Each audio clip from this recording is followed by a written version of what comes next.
سے بڑھ کر، ایک گھڑی کا غور و فکر ایک سال کی عبادت سے بڑھ کر۔ پھر بالخصوص یہ آئے کہ آپ صلی اللہ علیہ وسلم نے جس رات یہ آیت نازل ہوئی،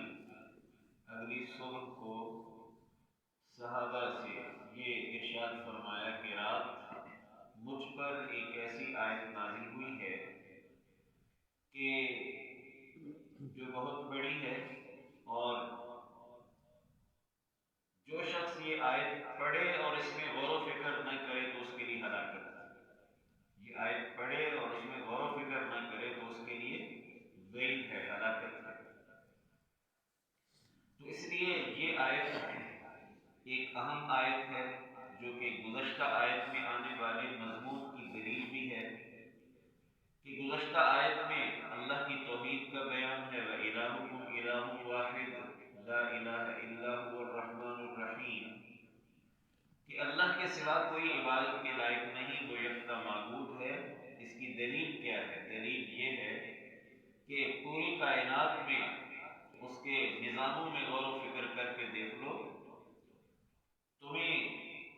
یہ بات خود بخود سمجھ میں آ جائے گی کہ یہ کائنات ایک تو بغیر چلانے والے کی نہیں چل رہی، اور دوسرے یہ کہ وہ چلانے والا ہے بھی یکتا، اور اس کا کوئی ثانی نہیں ہے۔ تو اس طرح توحید تمہیں خود بخود سمجھ میں آ جائے گی، اور یہ بات بھی سمجھ میں آ جائے گی کہ جب اس کائنات کا مدبر اور متصرف ایک ہی ہے تو عبادت کے لائق بھی وہی ہونا چاہیے، وہی الہ بننے کے لائق ہے، وہی اس قابل ہے کہ اس کے سامنے جبین نیاز جھکائی جائے۔ چنانچہ لفظ الہ کا ایک معنی تو ہم سادہ سا کرتے ہیں معبود، عبادت کے لائق، لیکن اصل میں لفظ الہ الہ یا الہ، الہن سے نکلا ہے،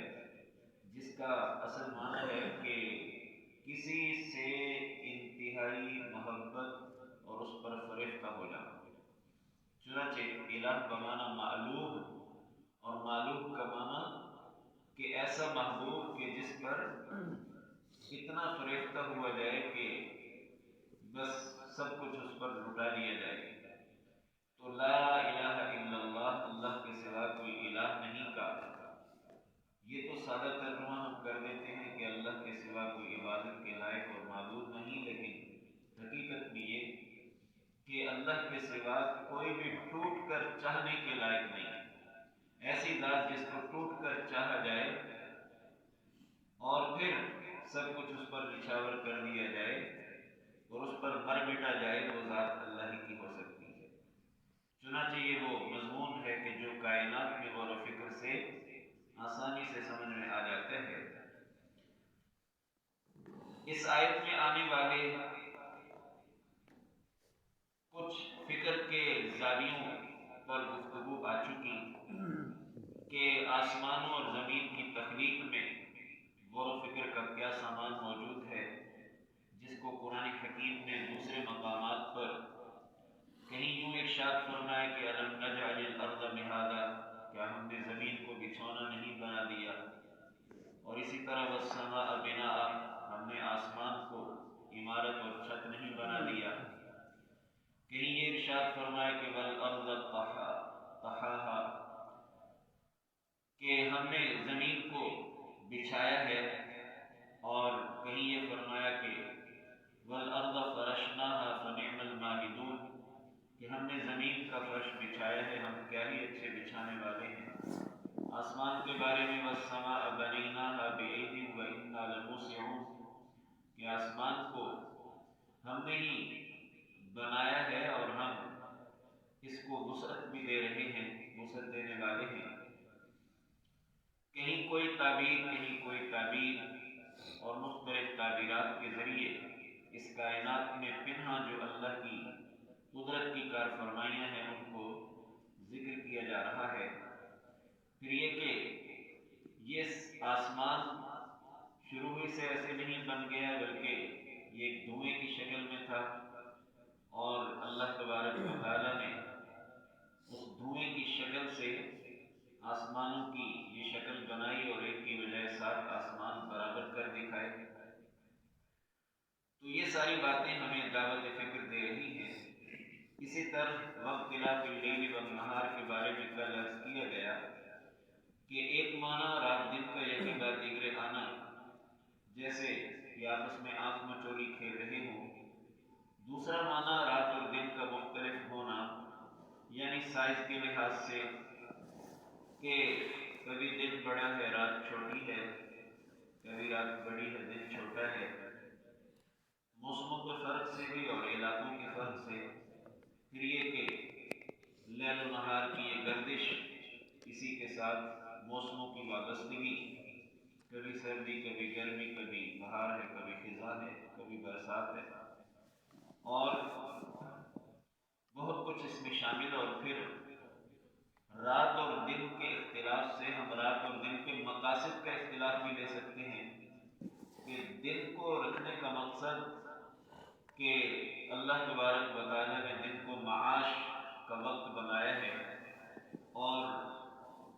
رات کو اللہ تبارک و تعالیٰ نے لباس بنایا ہے، پردے کی چیز،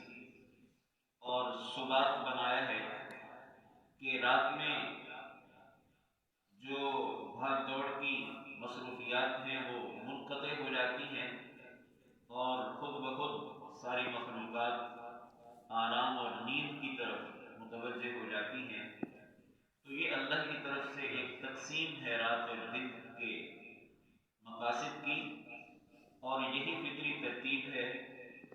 جتنا فطری ترتیب سے ہٹا جائے گا اتنی ہی گڑبڑ ہوگی اور بے برکتی بھی ہوگی۔ چنانچہ دن کام کے لیے، رات آرام کے لیے ہے۔ اگر دن کو آرام کے لیے بنا لیا جائے گا اور رات کو کام کے لیے، تو فطری ترتیب کے خلاف ہوگا اور اس میں برکت بھی نہیں ہوگی۔ آج ہمارا المیہ یہ بھی ہے کہ ہم نے فطری ترتیب کو بدل دیا ہے۔ رات دیر تک بازاروں کا کھلا ہونا اور آدھا دن گویا